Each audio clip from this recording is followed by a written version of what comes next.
Hi guys and welcome. I wanted to make this DIY video of this front porch sign from one of my Christmas projects that I made this weekend. So if you're interested in making one for yourself or for someone else, keep watching. So I headed over to Lowe's to find the perfect wooden sign that was already in the shape that I was wanting. I did have to cut a little bit off of this one, but it was just a tiny bit. Request my chariot, get ya. The doors open. And these are the supplies that I will be using to stain the wood. Now while doing this, make sure you guys are wearing a mask and using gloves. So I am using the Minwax penetrating stain in the color Special Walnut. I will be using that and brushing it all along the wooden sign. First impression, you OPN. We should be closer than friends. If you OPN, engaging is on my agenda. Request my and then with the clean cloth, you will come in and remove the excess. Depending on what color that you're wanting, will depend on how long you will leave it on there. So I flipped it on the other side and I will be doing the same thing. If you OPN, engaging is on my agenda. Request my chariot, get ya. The doors open. Take that hot road and hop in. Monarch butterflies, you should open. Once it was all stained, I then took it outside and let it dry overnight. Now I will go in and start sketching the letters with a pencil.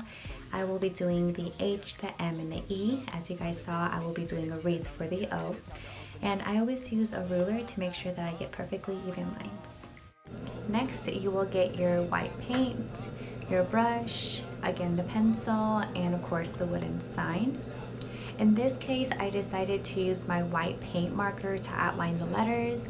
If you guys don't have one or you don't want to buy one, you guys can just get a smaller brush and just dip that inside the white paint and outline your letters.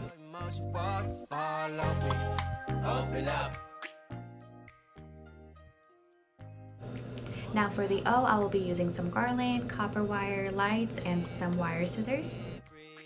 So go ahead and measure how big you are wanting your O. I did it just about the same size as the rest of the letters. Went in and cut it with the cutting wire and scissors, and then on each end, I then intertwined the copper wire to create that perfect O shape. We should be closer than friends. On my agenda. Request my now the cool thing about this particular garland is that you're able to wrap it really easily around the copper wire. So I will go ahead and do that all the way around, making sure that you are not able to see any silver peek through it all. Request my chariot, get ya. The doors open. Take that hot road and hop in.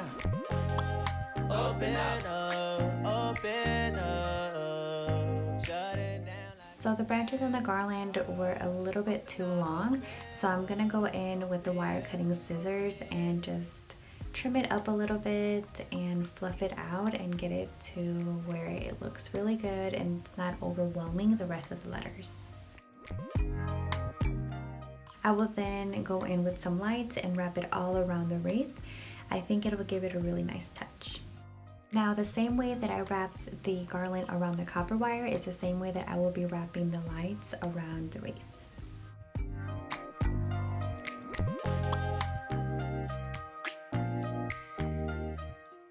Now a tip I have from my past mistakes is do not use this up and down motion while painting. It's gonna give it a very streaky look once it starts drying. So I do recommend doing it this way. That way you can make sure that you're getting the most pigmented color. Open up, you OPN, bitch you won't BBM. We should be closer than friends.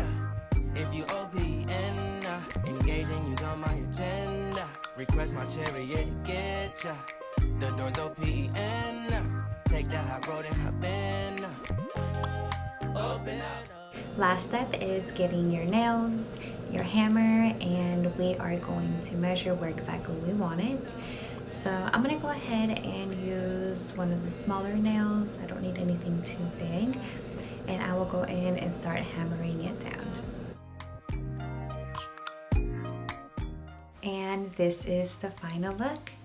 Thank you guys so much for watching. This is my first video ever, so it is nowhere near perfect, but I appreciate you guys.